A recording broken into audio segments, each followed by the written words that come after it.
Oromoon bar dhaga'ee kun wasbira amma daqiiqaa 10 hunguunne bara Maalodha biyya kamee damma galu. Mubaarakiif makii maaltu fide nagorsi nama nagorsu dhabee firan qabuu siin jedhe baran. Polotikaa dhiisi kaa dhokko. Ani Hayyee gorfamuu barbaada nagorsi biyya jiraadhee awaan olin dhaqu halkanii guyyaa nama arrabsa uummanni na jaalata. Gorsaan dhabee siin jedha arbataa dhokko. amma Gorsaan. maa tokko komentii yeroo baay'ee natti himanii jechuudha asii maaf hin gorsituu naan jedhu. Gaafa aaree Nagorsi. dhukkeen nurraa kaasaa nu arrabsaa nu immoo isa jaalannaa jedhu beekti. Asiliin immoo maaliif sababa isan gaafadhaa jedheeraan murteessuu dura asiliin maaliif nama arrabsitame dura gaaffiisi gaafadha. Mee maalin balleessaniitu uummanni kun uummata si dhaga'u yoo gadi jedhaa itti yoo deemaa itti hin deemu koottaa ittiin dhufu. Mee gaafa maal balleessanidha kan arrabsitanii. Okay, maali nama arrabsitaadha? Ashee. Sababa itti si aarsan yoo lafa keessi isaanis mala isaanii sirreeffatu si biras rakkoon jiru turamaa jechuudha. Abbaan waa malee bari ijoollee isaan lolu yeroo baay'ee beektaa miti. Uummanni kun baay'ee na jaalata. Na jaalata. Dhuguma dubbachuu yoo ta'e ergaa kiyyallee hin fudhatan. Hin fudhatanii. Ani immootu ilma isaanii durriyyee barandaatti uf laala beekaa. Durriyyee barandaa, durriyyee bakka durriyyee faayidaa qabdutti uf laala'an. Sigalee yoo aaree lolaa yoo narraa galee yaaduma nagaa dubbadhaa yoo isaan dabbara hin bashannansiisaa kaayyoma jedhuufi malee walumaa galatti nama akka keetii tamaaree nama barate argite nama na gorsu dhabe baqa nama dhabe saphaxxaaf amma warra ajaja kiyya fudhatu malee namuma natti siqatee asli karaan kun sirrii miti karaa kanarra deemi jedhee namuma naa yaadu dhabe. Kanaaf amma ati akka itti na gorsitu barbaada waan gaggaarii irratti karaa gaggaarii irratti. Ashfiraas likee namni inumaayyuu balleessaa cimaanuu isaan bira jira. Maala yaadatte beektaa? Sirba Taaddalaa Gammachuu. Amma yeroo baay'ee maaltu namee beektaa? Maaltu namee beektaa? Moonni dubbiin keeti. Shamarran kee nama yeroo jalqabaatiif siin bakka nama gaarii walitti dhufne malee muudii natti qabata.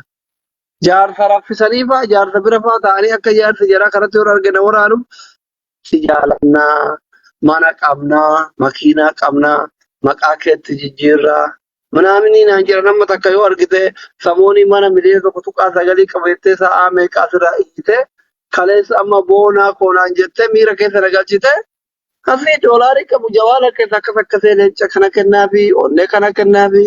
Gizee achirraa deemu mallayni kiyyakkiisii keessaa dhume ani biyya baqaa jira. Akkasiin muudii natti qabatanii akka baqaa jaartiin irraa duutee mallaqa gara geessu dhabee itti nyaatamaadha bannaati. Meena gorsaa dhabe. Dhugaa rabbi'uu nama gaddisiisan. Asiliin argitanii balleessaan isin bira jira uummanni. Hordoftoonni isaa nama na gorsu dhabe jechuun dhugaa rabbii waan guddaadha beekumsa guddaadhaan. Namni nama na gorsuu dhabe yoo jedhu nama gorsu yoo argate karaatti deebi'a. Isin garuu guyyuma guyyaan arrabsaanii nama arrabsa jedhanii irraa baqatu.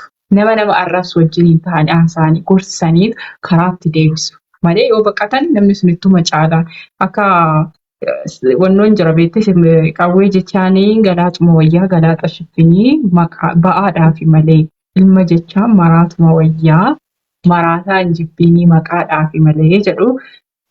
Asiliin egaa maraataa keessanii jibbinaa irraan baqatinaan jedha. Asiloonis egaa yeroo tokko amma beektee miidiyaan hawaasaa kun namni irratti ol bahee wal arrabsaa akkas ta'a.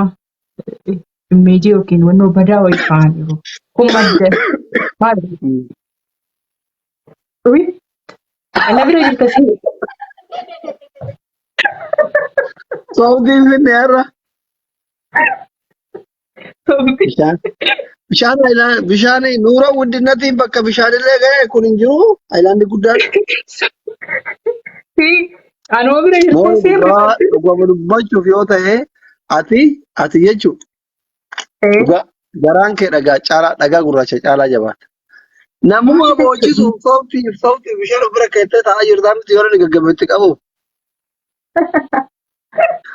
Bishaani kunoo ila argitee anna bira jirta seen gaafa fe'amtu narri fadhee beektee laayivii irra osoo jiruu fe'amtee numa maqaan dhaama haati seenaa nadheesstu. Qoy mooni amma ayyaana dhufu qaamee kanarratti mee ani akka nama bakka si dinqisiifatu hordoftoonni keessi jaalatanii tokkotti maal si affeeru lukkuu si bitumoo hoolaa si bitumoo sangaa si bitumoo ayyaana irratti maal nyaachuu feeta? Guyyaa ayyaana hiriyoota kee ispoortara kubbaa ta'uu barbaada. Speech challenge. Anaaf maal bitta beektaa? Wannoodhuma naa bitime laayitii istiidiyoodhaaf naa ta'u. Tokko jedhi. Kaameera amma asili. Ishee akkanaa moo? Ishee kunuunftu fayyadamaa jira. Amma istiidiyoo banachuuf hin deema. Amma namni baay'een qophii yeroo jaalalaarraa maa baddee faamilii keessumaa asili faamilii. Kaameeraan na barbaachisa. Kaameeraa hin qabu. Akkanatti naa qophaa'e ayyaana baraaraatti. Mooneeti yookiin mana keetti nama miitii gastii irratti. Kaameeraa naa bituu qabdu bakka amma kanuma. Asili faamilii. Istiidiyoo Ani waa'ee nyaataa dubbadha. Ati waa'ee kaameraa dubbadha. Nyaanni maal godhame nyaanni bara har'a nyaattee boru jiru waan mul'atu tokko waan yeroo hundaa ittiin si yaadattu asili ittiin yaadattu bara sanii bara maal jechuudha. Har'a waan nyaate quufe borbaname hin jiru. Yaadachuu dhiisuu malee. Ayyaana waggaati kaa ayyaana waggaati bara. Kennaa ayyaana waggaan sitti maamee jira. Kennaa ayyaana waggaa maal sii bituu qaammee kanattiin an jetteen soo kanumas siin jedhe kana. Asilii faamiloonni kee jiru miti faamilootuma kee walitti naa qabi. Kan booda maqaa keetii kaameeraa tokkoon barbaadan Oromoorra. Kaameraan meeqa? Kaameeraan gaafadhu meeqa Google godhaa. Google godhaa meeqa isaan kaameeraa 5D. Isa haftaamota Google hin godhin kaa'adhoo kun. Nuti ammallee miskiina rifuujiidha. Kuni anchi haftaamochuun saayyoon makakkalanyaa'uun. Amma labee YouTube irratti viidiyoo kwaalitii gaarii qabu. Oromoon biyya laa taa'e eessa baddeedhee warra mana gaafatu laali salphaadha beebar. Namni tokkodhuma sooressa meeqa ilmaan kee meeqatu jirami? Faamiliin kee meeqatu jirami? Baay'eedha faamiliin kiyya. Addiin $5 $1,600 $3,500 ilaali. $3,500 jechuun leenca meeqa beektaa?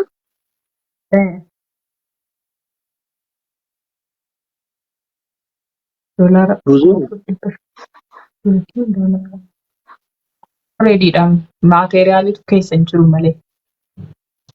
Siidiyoo reediidha. Bakka nuti dura uumaa akka qaywoxii fi diiminaa kana si affeeruu barbaadne iheen inni as bebbataa. Ammalaa na dhagaye. Kaameraallee faamilii kiyyatti si hima. Siif goonatu ijoolleen kiyya gaariidha siif goonan hin beekaa. Yaada gaarii. Garuu ayyaanni mootu waan dhufee jiru ayyaana kanarratti guyyaa ayyaanaa guyyaa namni garaa qufee hiriyoota ofii hojiin bashannanudha. Akka ati hiriyoonni keessanillee waan jiidhaa nyaatanii fataa jettan barbaadan beekaa.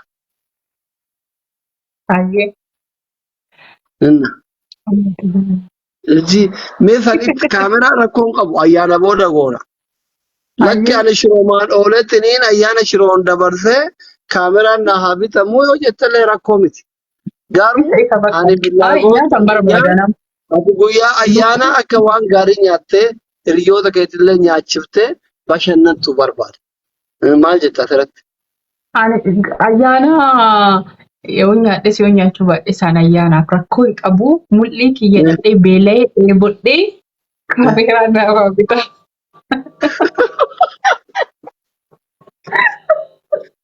Bakka ati kaayyoo kee maqaa keessanii isin galateeffatti. Gaazexeetuun guddoontu yoo gabbaate isin galateeffatte isiniifuu maqaadha. Maa waan biraatu waan baay'ee goraa ooltani. Maaliif firaasachuun simaachuun as xaru?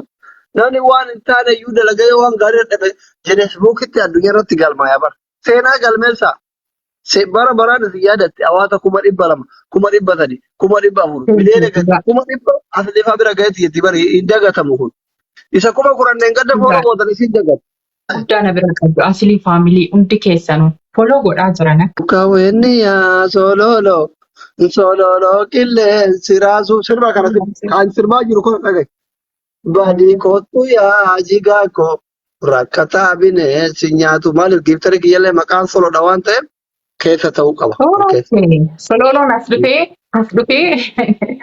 Mooni maalumaaf garaa walitti qabate lamana shamarri garaa jabaachuu dhiisan kana keessatti akka shamarran duraanii maa godhatamaa waan qabu naa kenne bakka mucaan haarawa ammallee reefu biyya faranjii erga turre ammallee. Sololoo moo sololoo Finfinnee moo sololoo Dachaas? Sololoo biraati kun sololoo Finfinnee miti sun immoo shugar daadhii ta'edha sololoo Finfinnee ambassaa hunda namaa kenna. Kun ammallee reefu barsiiftuu isa kutaa maqaa isaa waamtu jaalatee mana barumsaatti ariinaan badee karaa Keeniyaatiin dhaqee ammallee reefu hoggaa ga'a. Hooma waliin baranneef naa kenna. Miskiina wallah. Sirbi. Kanumaan sirbi namaa kana. Nan sirbaa. Miskiina dhugaa waaqayyo barsiisaa jaalate barsiisaa isaa. Barsiiftuu jaalate. Qopheeroo jaalalaa irratti dhiyeessa dhugaa rakki. Miskiina koo. Innaa tokko jaalalli kun iddoodhuma si qabuun beektu. Muka wenni yaa sololoo qilleensi raasu badii kootti yaa jigaa koo rakkataa bineensi nyaatu sirbisiin jedhe. Amma sagaleedhum caccabaa kanaan sirba bareedaa sana balleessaa diraa waaqa. Sagaleen kee anaaf hordoftoota kiyyaaf akka feetee yoo taate irriba keessaa sirbite nutti bareeda waan akkana si jaalannuuf wallaan. Miyaa sororoo qilleensi raasee. Dafii kottu yaa sololoo asilii bineensi nyaate. Haala bineensa nyaachifte isa manaatti ol galcheettu.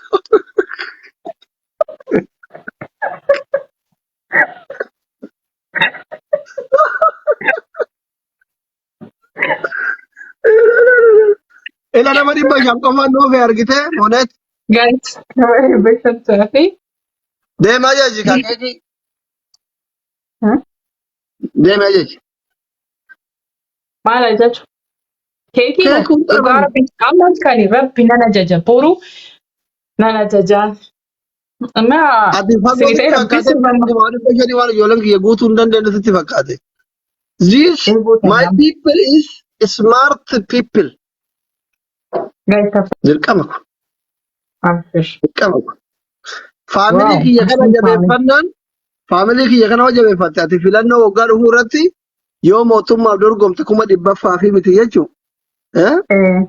4 kiiloo ta'uu dhagaye yoo 4 kiiloo dhabde iyyuu paarlaamaa keessaa wombariin argatta.